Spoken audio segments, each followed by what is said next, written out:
जय हरी विठ्ठल. संत जनाबाई ह्या लहानपणापासूनच पंढरपुरात राहत असत.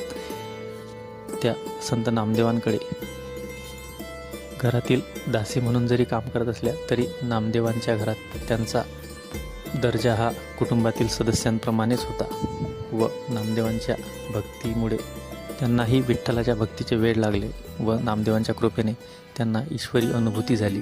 नामदेवांचे शिष्यत्व पत्करलेल्या जनाबाईंची भक्तीही अशी होती की विठ्ठल त्यांना धुनी भांडी करू लागे.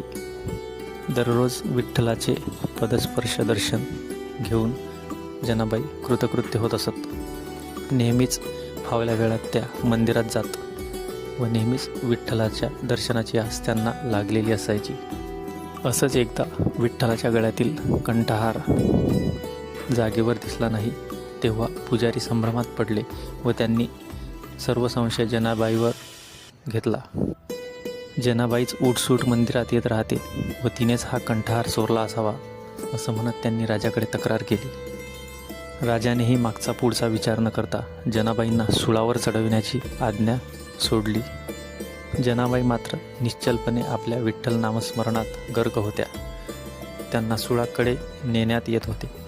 त्यावेळी बघणाऱ्या लोकांची तिथे भरपूर गर्दी जमली होती. पण ज्या क्षणाला जनाबाईला सुळावर चढविण्यात येत होते त्यावेळी त्या सुळाचे पाणी होऊन गेले. हे पाहून सर्वच जण आश्चर्यचकित झाले व राजाला आपली चूक कळली. तसेच पुजाऱ्यांच्याही मानाखाली झाल्या.